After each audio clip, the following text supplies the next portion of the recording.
All right, let's do this. Eyes and ears. Ready, Dom? Dolly moves. Action! Threat! Camera moves. Action! Every skill and every move we decide to break down needs context. The scenario is always going to drive what actions you decide to take. When we're shooting at our six and shooting to the rear, there's three things to think about: violence of action, keeping a low profile, and covering fire. Those three things are going to be a game changer when you're actually presented with threats in your environment. So one of the principles of what we're talking about now is the violence of action that we need in certain situations out in a threat dynamic. If somebody comes in an environment with a gun already drawn, saying not to move, I don't want to be the guy that attracts the attention to me, especially if I'm trying to get ahead of the power curve to be the guy that does need to deploy a firearm and to be able to mitigate that threat. The quickest way for me to get around behind me with violence of action is just to draw and shoot.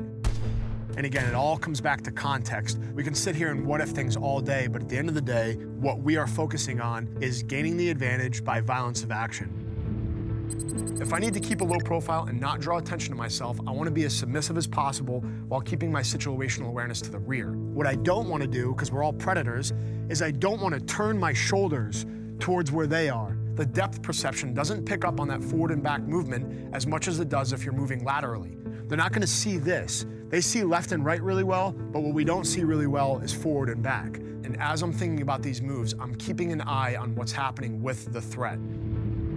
The A+ answer is always going to be putting shots where I want them. I want to be accountable for every single round that comes out of that gun. But there's also a cover, especially in warfare, that you guys should be well aware of, and that's covering fire. Covering fire allows me to keep the bad guy's head down, keep them moving, and keep them in an unstable shooting platform. So for this scenario, if I have 3 or multiple attackers closing the distance extremely fast, the quickest way for me to get a round off is to draw right from here and go immediately down and start orienting towards the threat that I'm going to be shooting at.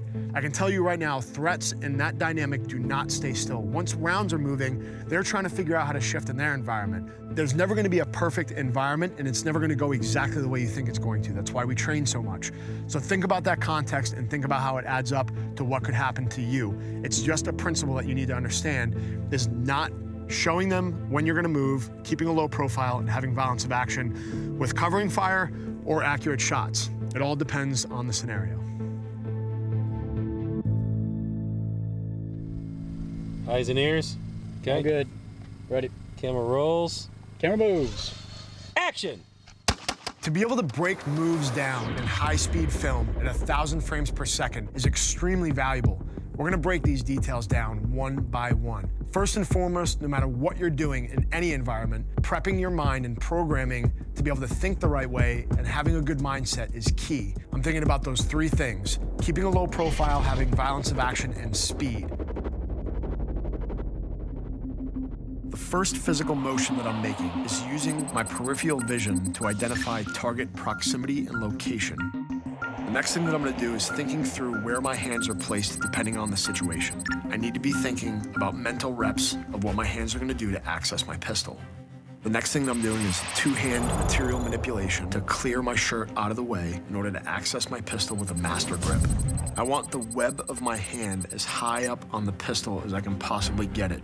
The second the pistol breaks the holster, I'm trying to get my eye line and my front sight towards the target as quick as possible.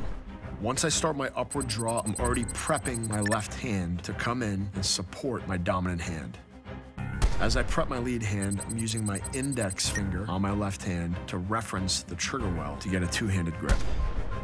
Once I've established a two-handed grip and I have an extremely stable shooting platform, I can then reposition my feet to move if necessary.